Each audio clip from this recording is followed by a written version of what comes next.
Hello les geeks et les geekettes, alors que vaut Destination Finale Bloodlines?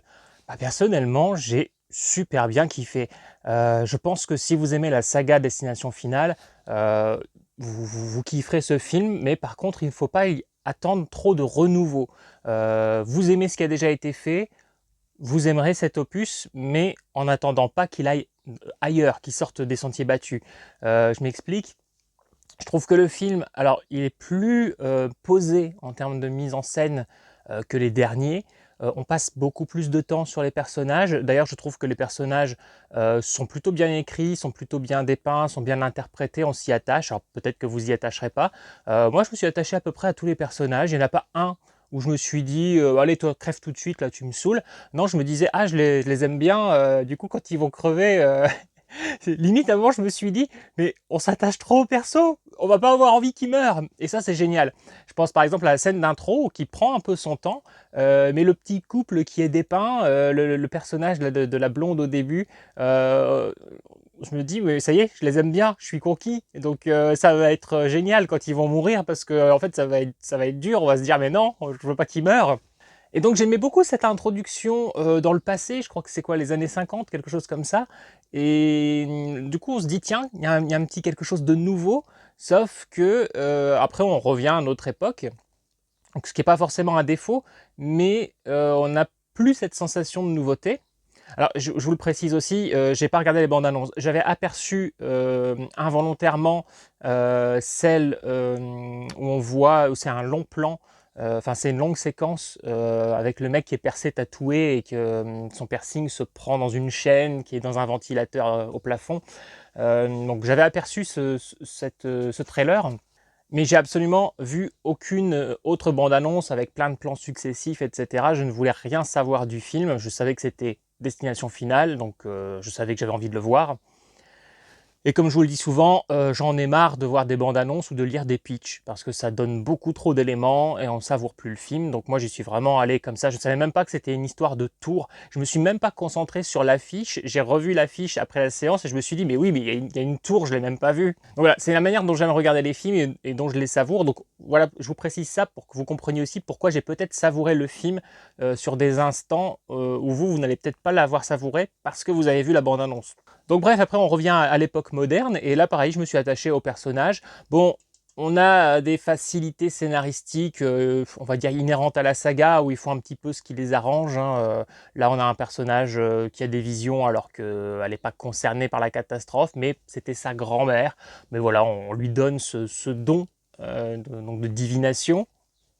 Pourquoi pas, hein, il n'y a pas de souci, mais on sent que voilà, on nous balance ça et on fait avec. Et on arrive à faire avec. Pourquoi? Parce que Destination Finale, il y a un côté très bande dessinée, surtout depuis les derniers films. On connaît le concept et voilà, on accepte qu'ils jouent avec ce concept et qu'ils nous rajoutent des trucs à droite, à gauche. Ils arrivent même à nous faire accepter, à un moment, on a un personnage qui s'enferme dans une sorte dans une vieille baraque en fait, hein, avec des pics un peu partout, comme pour se protéger de la mort, ce qui est l'exact opposé de ce que faisait le personnage de Devon Sawa dans le premier film, qui lui essayait de s'isoler dans un endroit complètement sécurisé. Là, on a complètement autre chose. Alors du coup, on va dire que c'est un petit peu nouveau. Ça paraît aussi un petit peu abstrait par rapport à tout ce qu'a établi la saga jusqu'ici. Après, ils arrivent à nous le vendre, parce que le personnage de la vieille, en gros, elle a théorisé sur comment fonctionnait la mort, et elle arrive à déjouer ses pièges. Donc, elle lui parle même régulièrement. À un moment, elle prévoit même, c'est pas du spoil, vous savez que le casting est censé y passer, elle prévoit même comment elle va mourir. Elle voit des éléments autour d'elle et elle a calculé comment ça devrait se passer, et que si elle fait un certain choix, c'est ce qui se passera. Et donc à un moment, elle fait un choix. Et il se passe exactement ce qu'elle prémédite. Donc vous l'aurez compris, voilà, il faut accepter ce côté un peu film d'horreur, bande dessinée, humoristique, comme l'étaient les précédents. Et en ça fonctionne très bien. On sent que le film, et j'ai l'impression qu'il était un petit peu plus long, peut-être parce qu'on passe un peu plus de temps sur les personnages. Alors c'est bien fait, hein, je ne me suis pas ennuyé. Il y a juste eu un petit moment où je me suis dit, bon allez là, rajoutez-nous 2-3 morts, là, 2-3 trucs très originaux. On va dire sur le dernier quart du film, ça me manquait un peu. Je vais rajouter des trucs là. Il y a une petite déception aussi sur la fin, alors sans vous spoiler, hein, je ferai une partie spoiler après, mais ils ont recyclé quelque chose qui avait déjà été fait. Je vous en parlerai en détail dans la partie spoilers. Et la manière dont se finit cette grande séquence, je me suis dit, ouais, c'est pas une fin assez épique.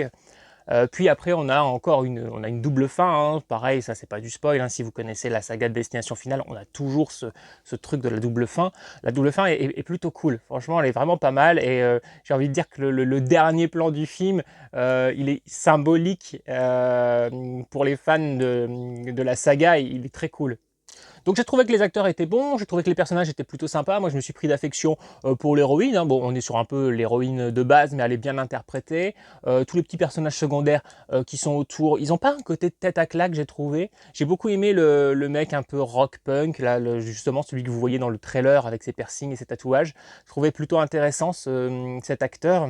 Personnage qui a l'air de servir un peu de comic relief, de faire de petites réflexions, tout ça, mais il a un côté un peu cool, un peu rock. Bon, forcément, c'est ma culture, donc c'est un personnage que j'ai plutôt bien aimé. Je dirais que cet opus, en termes d'écriture, par rapport au personnage, tout ça, il est mieux que le 3, 4 et 5. Alors, ça fait un petit moment que je ne me suis pas refait ces trois derniers-là. Mais comme ça, à chaud, j'aurais tendance à dire que celui-ci était meilleur que le 4 et le 5. Et le 3, je sais pas. Le 3 avait un côté fun. Le 3, je trouvais qu'il passait à côté de beaucoup d'idées. Il proposait des choses au niveau du scénario par rapport au fait de tuer quelqu'un ou de se suicider pour dévier la mort, tout ça, qui n'ont pas suffisamment servi.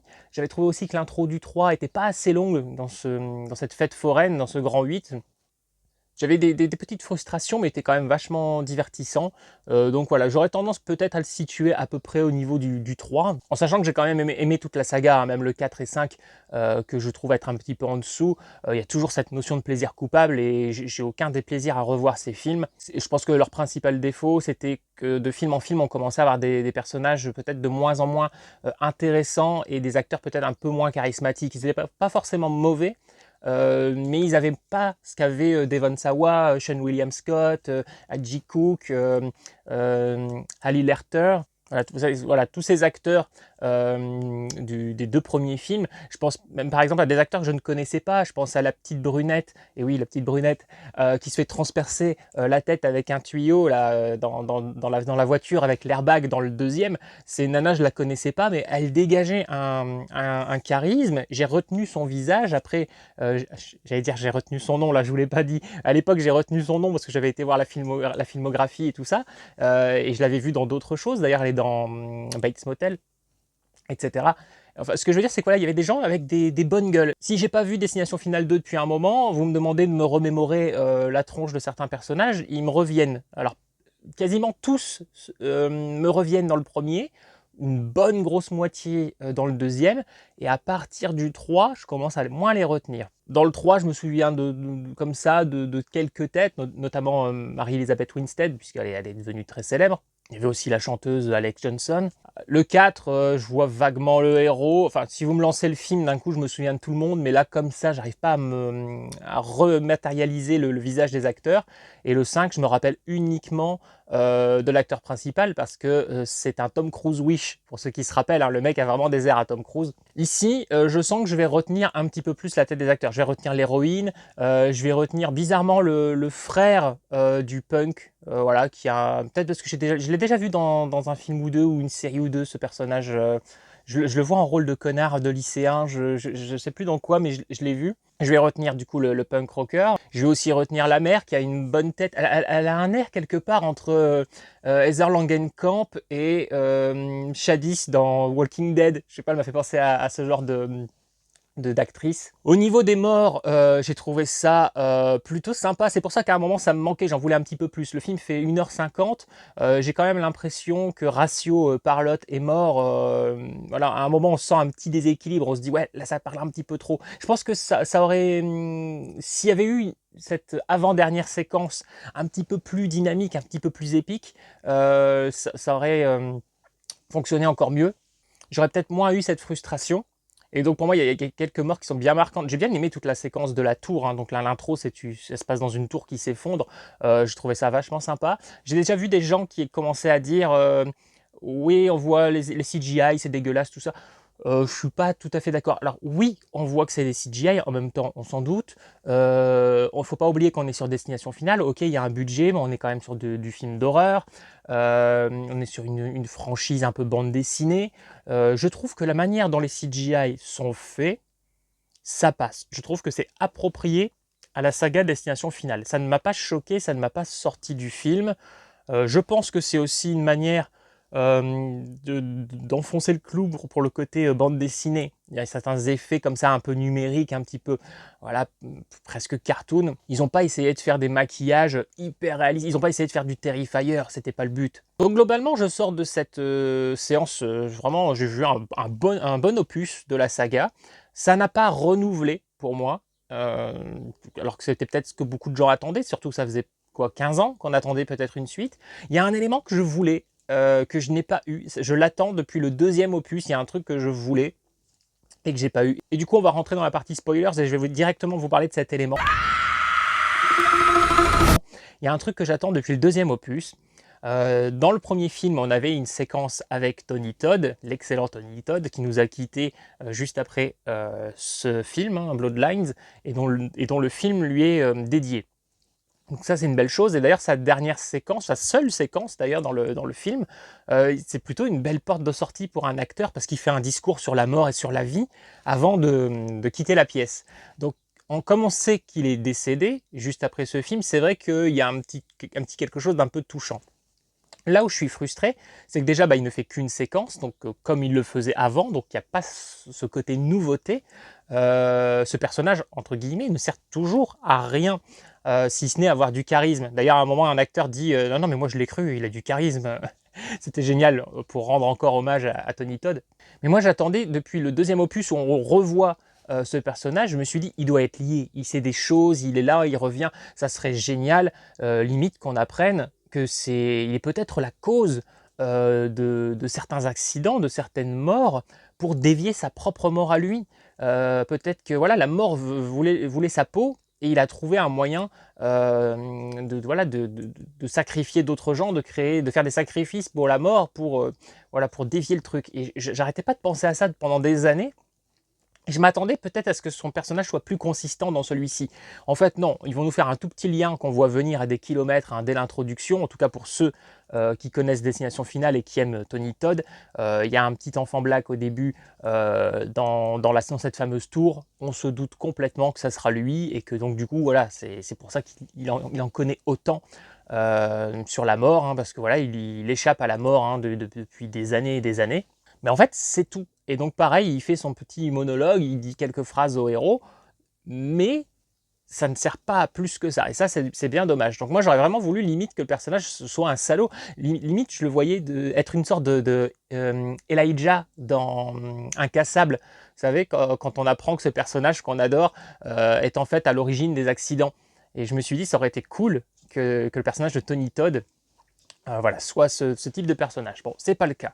Donc c'est là où on est un petit peu sur quelque chose de pas innovateur et voilà, on a déjà vu. Et pareil, donc sur le final, il nous reparle du fait de mourir afin que ça annule notre mort. Voilà, il faut mourir pour annuler notre mort. Pour ceux qui connaissent la saga comprendront ce qui était arrivé au personnage de Haji Cook à la fin du 2, où elle se noyait et elle était réanimée. Et là, ils nous refont le même coup. Au lieu de nous trouver une autre mort originale, ils nous refont le coup de la noyade. Alors c'est moins intense, je trouve, que pour le personnage d'Haji Cook. Au niveau des morts, alors je dirais pas qu'on a quelque chose de forcément hyper innovant. On a des écrasages, des empalages, etc. Mais ça fonctionne toujours. Un truc que j'ai adoré, et là qui vraiment accentue le côté cartoon, c'est qu'il y a un môme qui est insupportable dans la tour.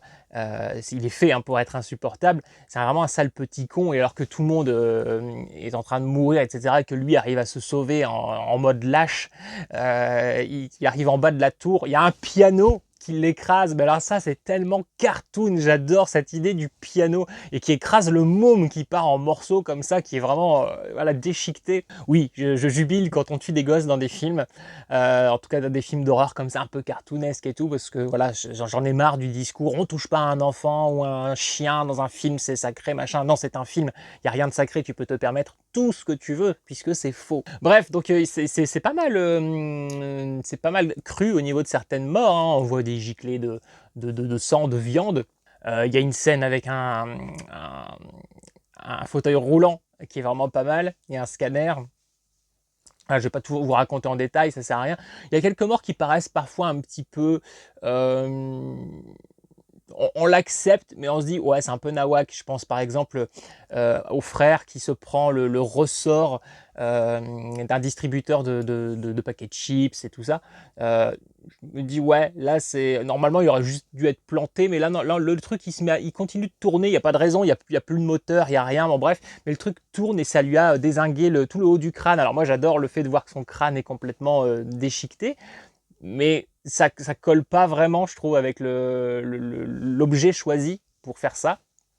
Bon, voilà, ça, c'est pas non plus très très grave. Et on a cette séquence finale, du coup, qui est assez géniale parce qu'on voit le truc venir et enfin, voilà, le dernier plan, je ne vais pas vous le spoiler, même si on est dans la partie spoiler, mais je trouvais le dernier plan vachement cool. Et du coup, normalement, avec ce qu'ils ont fait là, tout est terminé. Puisque cette femme, dans l'introduction, qui a sauvé des dizaines de vies, et qui, grâce à elle, il y a eu des lignées, il y a eu des enfants, des petits-enfants qui n'auraient pas dû exister. La mort a dû rechercher tous ces gens-là et ça lui a pris des décennies. Ça, c'est un bon justificatif pour comprendre pourquoi on en est là aujourd'hui et pourquoi le personnage de Tony Todd, du coup, il serait toujours en vie. Il n'a pas essayé d'éviter la mort, etc. D'ailleurs, un petit truc, je suis en train de penser, qui est un peu trouble, c'est que la mort vient chercher les gens dans l'ordre chronologique. De l'ordre dans lequel ils auraient dû mourir. La blonde du début est censée mourir en avant-dernière, donc elle a du temps. Et elle passe des années et des années à essayer de déjouer la mort. Mais pourquoi tu essaies de déjouer la mort puisqu'elle ne viendra pas te chercher tout de suite? Et on a l'impression que la mort vient essaie de venir la chercher de temps en temps puisqu'elle la connaît, elle fait ouais, pas cette fois-ci, pas comme ça, j'ai détourné ton plan. Mais pourquoi elle viendrait la chercher maintenant? Ça n'a pas de sens. Donc vous voyez, il y a quand même des trucs, il faut les accepter.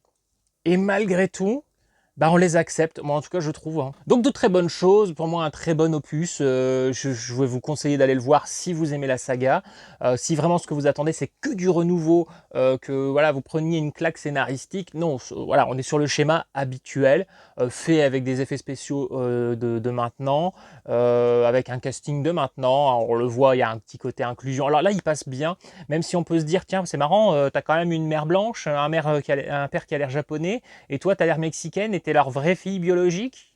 Bon, il y a des moments tu t'es un peu perdu, tu fais, je comprends pas trop, il y a tellement d'une diversité de personnages qu'à un moment on s'y perd un peu, on sait plus qui est qui par rapport à qui dans la famille. Bon, limite, c'est pas très important, mais moi, j'ai pas pu m'empêcher de me poser la question à un moment, parce qu'en plus, on remet en doute à un moment la paternité d'un personnage, ce qui était très intéressant du coup pour comprendre pourquoi il n'est pas mort. Mais du coup, on pourrait remettre en doute aussi celle d'autres personnages qui n'ont pas l'air d'être de la même famille. Bon, bref.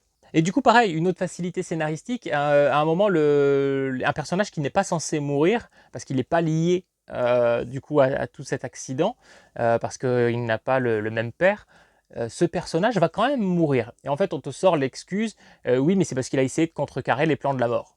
Bon, voilà, on est encore sur voilà, de la facilité, mais le film est dynamique, le film est plutôt bien shooté, le film fonctionne bien. Donc je dirais que ça passe pour n'importe quel fan de la saga, pour ceux qui ont vraiment envie de retrouver le plaisir coupable, vous allez à mon avis prendre votre pied. Pour ceux qui par contre regardent les destinations finales juste pour pouvoir faire ensuite leur critique sur YouTube ou auprès des copains, mais qui se foutent un peu de ce genre de film, bon je pense que ces gens-là vont peut-être un peu tacler uniquement les défauts du film, alors que c'est un film qui est destiné à un public qui sait ce qu'il va voir, un public très popcorn, qui aime le concept, et malgré certaines facilités, je trouve que ça fait pas non plus trop torcher. On voit que le film est appliqué. Certains diront, est-ce que ce film du coup était très utile? Non, il n'était pas utile, mais c'est exactement comme quand vous mangez un bonbon. C'est pas utile de manger un bonbon, mais ça fait plaisir. Bah là c'est pareil, et c'est un très bon bonbon. Les nostalgiques de la saga qui voulaient encore un opus, bah voilà, on l'a, il est là. Est-ce qu'ils en feront d'autres? S'ils se tiennent à leur histoire, normalement là ça devrait être le dernier. Mais bon, on peut toujours recréer des histoires comme ça et des lignées ailleurs, hein, et c'est pas impossible du tout. Moi personnellement, s'il continue comme ça, bon, je dirais banco, hein, il faudrait juste innover un petit peu plus peut-être sur le scénario, mais en l'état, voilà, c'est toujours très très bon. Voilà, ce sixième opus aurait pu sortir 2 ans après le cinquième. Voilà, il s'accordait très très bien avec la saga. Bon, il sort 15 ans plus tard, donc vous aurez peut-être des attentes qui ne seront pas comblées. Mais je vous dis, hein, si vous aimez la saga telle qu'elle, vous avez juste un opus de plus. Et moi, j'aurais tendance, voilà, à le mettre au-dessus du 5, du 4. Et voilà, il faudrait que je revoie le 3 pour juger. Je dirais que ce film-là a été plus creusé, plus construit sur ses personnages que le 3.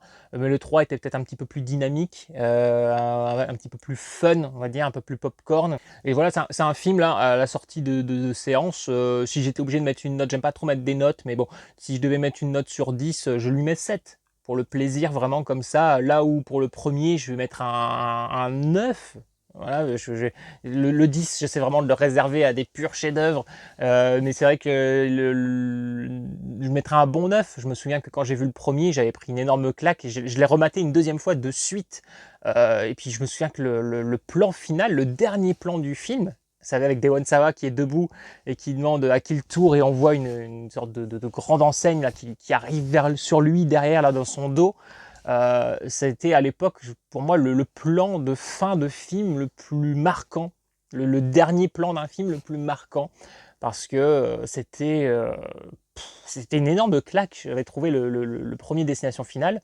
Le 2 enchaînait vachement bien. J'aurais tendance à mettre donc le premier à 9 sur 10 et le 2 à 8, 8,5. Voilà, j'avais pris aussi une énorme claque avec l'accident sur l'autoroute, etc. Voilà, c'est un film que j'aurais plaisir à revoir, malgré, je vous ai dit, hein, une ou deux petites frustrations sur le personnage de Tony Todd, sur la fin qui manque un petit peu d'un côté épique. Il y a la mère qui va mourir d'une manière assez rapide, qui est cool, mais il manque encore quelque chose. À ce moment-là, on se dit il faut un petit peu plus de choses, genre qui pète dans tous les coins. L'héroïne est en danger, on se demande si elle va mourir. Non, non, elle est juste en train de se noyer, elle est réanimée par son frère. Tu vas bien? Oui, sourire, hop, fin de la séquence. Et après, on passe à la fameuse scène finale où tout le monde sourit, tout le monde va bien, avant d'apprendre que la mort n'en a pas fini avec eux. Voilà, je trouvais vraiment juste qu'il manquait un petit quelque chose. Bon voilà, moi je pense que j'ai fait à peu près le tour. Je vous encourage à aller le voir si vous aimez la saga.